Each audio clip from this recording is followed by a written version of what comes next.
حضرات مکرم، الحمدللہ مسلمان پاک ہے اور پاک چیز پاک لوگوں کے لیے ہوا کرتی ہے. شراب ناپاک ہے اور ناپاک چیز ناپاک لوگوں کے لیے ہوا کرتی ہے.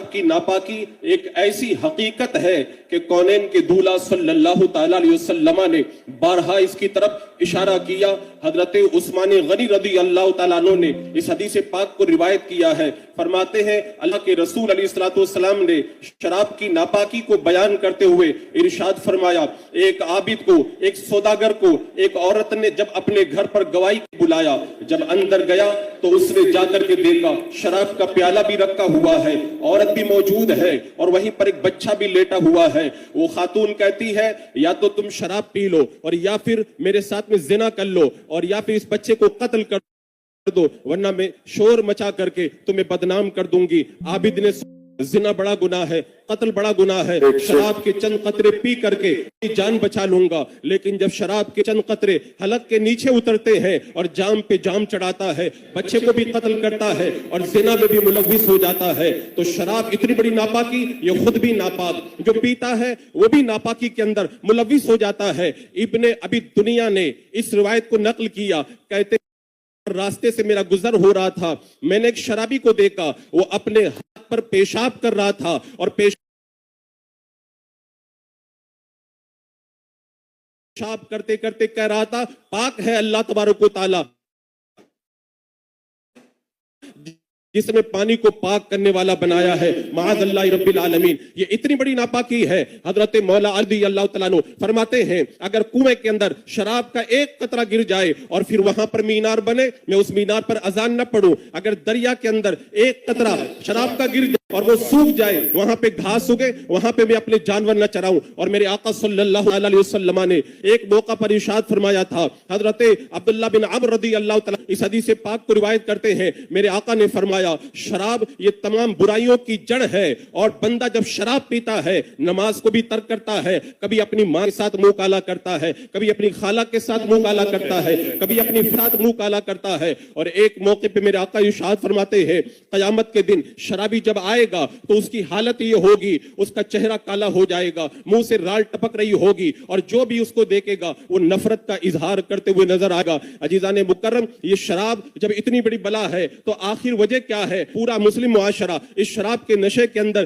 گرفتار ہوتا ہوا رفتہ رفتہ نظر آ رہا ہے. عزیزان مکرم، اس کی وجوہات کی طرف میں آپ کی توجہ دلانے سے پہلے ایک بات کہنا چاہوں گا. امت مسلمہ وہ امت ہے جس نے ایک آواز پر شراب کے جام کو توڑ دیا تھا. حضرت بریدہ رضی اللہ تعالیٰ عنہ ہیں، ہم چند دوست مل کر کے شراب پی رہے تھے، تبھی میں اٹھ کر کے حضور اکرم صلی اللہ تعالیٰ علیہ وسلم کی بارگاہ میں مجھے جب پتا چلا شراب ہو گئی ہے، میں پلٹ کر کے آیا، دوستوں کے ہاتھوں میں شراب کے پیالے کچھ خالی ہو گئے تھے اور کچھ باقی شراب پیالوں کے اندر موجود تھی. جب میں نے اللہ کے رسول علیہ السلام کا یہ پیغام سنایا ہے، انہوں نے اس شراب کو گرا دیا ہے اور پیالوں کو توڑ دیا ہے. وہ امت جس نے ایک آواز پر شراب کے پیالوں توڑ دیا تھا، وہ امت آج شراب کے نشے کے اندر اس قدر دھت نظر آ رہی ہے. آخر بات کیا ہے؟ عزیزان مکرم، ولیم رائے نام کا ایک مستشرق گزرا ہے، اس نے برملا اس بات کا اظہار کیا ہے شراب کو چھڑانے کے اندر